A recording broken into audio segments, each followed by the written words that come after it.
En los tiempos de Ramsés II existía una rivalidad grande entre Egipto y el reino hitita. Al principio no era una gran amenaza para Egipto, pero después ganó poder y las cosas se complicaron. El reinado de Ramsés II se conoce como uno de los más prósperos de las dinastías. Todo esto está documentado en los templos y monumentos que él mismo mandó construir en honor a sus conquistas y logros. Ramsés II fue un faraón inteligente y querido. Una de sus batallas más importantes fue la batalla de Kadesh, debido a que después de esta sucedió algo que nunca se había dado en el mundo antiguo, un tratado verdadero de paz entre dos naciones.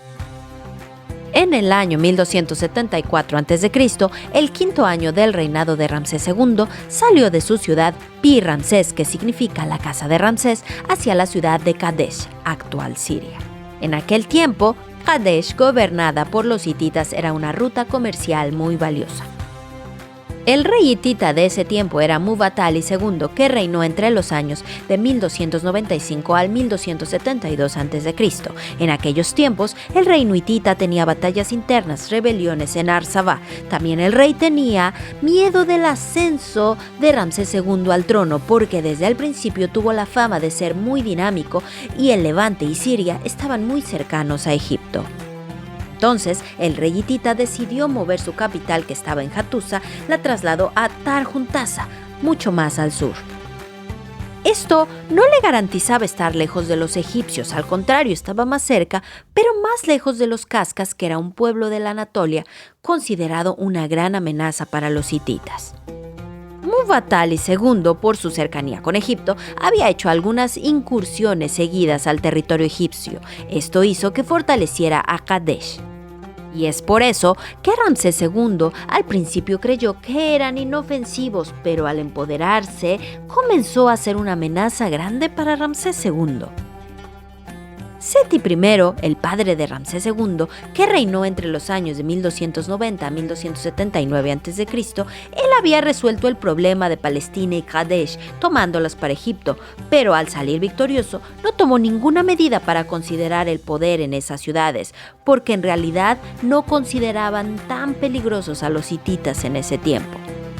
Pero al llegar Ramsés II al poder, él ya tenía el problema de la inminente invasión hitita, y justo fue donde tomó la decisión de comenzar la batalla de Kadesh. Ramsés, muy confiado de su victoria, emprendió el viaje junto con su ejército. En el camino encontraron a unos beduinos, a los que interrogaron. Estos dijeron que el rey Muwatalli II temía del poder de Egipto y de su faraón, y que podrían entrar libremente a Kadesh debido a que no había ningún ejército resguardando la entrada. Lo que Ramsés II no sabía es que estos beduinos eran gente del rey hitita y que todo era una trampa. Ramsés II tenía unas ganas de victoria. Se alejó de su ejército muy confiado que no habría ningún obstáculo, pero grave error, porque él solo se enfrentó al llegar al ejército hitita. En el poema de Pentaur, Ramsés describe su terrible situación. Él se sintió solo a su suerte y desamparado, pero a pesar de eso continuó. Para otro video les relataré el poema de Pentaur.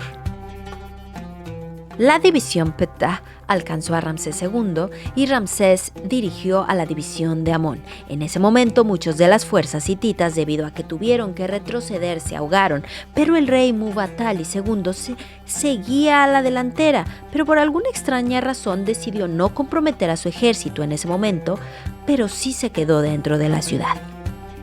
En esta batalla se habla en las fuentes de Ramsés II como que él fue el victorioso, pero en las fuentes hititas de Muwatalli II, él afirmaba haber sido el ganador. Lo que sí es un hecho es que Ramsés II destrozó al ejército hitita, aunque no logró asediar la ciudad. Hoy en día se considera que la batalla de Kadesh fue un empate entre los dos reinos. En ese momento no lograron llegar a un acuerdo, pero cuando murió Muwatalli II y subió al trono su hermano Hattusili III, 15 años después de la batalla de Kadesh, Ramsés y él se dieron cuenta que era una ridícula enemistad entre esos dos grandes reinos y que en vez de gastar sus recursos en guerras, Uniendo sus fuerzas podrían llegar a algo mucho más grande, y fue justo que en el año 1258 a.C. es que se firma el primer tratado de paz de la historia del mundo, conocido como el Tratado de Kadesh.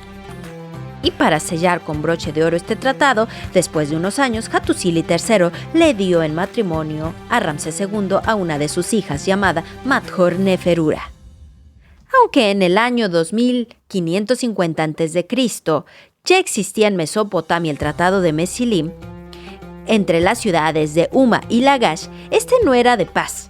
Era un trato delimitante y sobre todo no fue firmado por reyes reales, sino por los dioses de las ciudades. Es un escrito que es mágico-religioso como muchas cosas de Mesopotamia, pero el Tratado de Paz de Kadesh es diferente. Este sí fue firmado por reyes reales y sí garantizaba la paz entre dos naciones.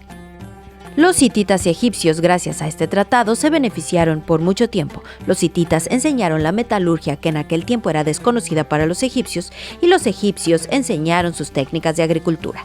Ellos no sabían gran cosa de esta debido al clima tan árido de las tierras hititas. Los pueblos, gracias a sus aportaciones mutuas, mejoraron y se enriquecieron mutuamente.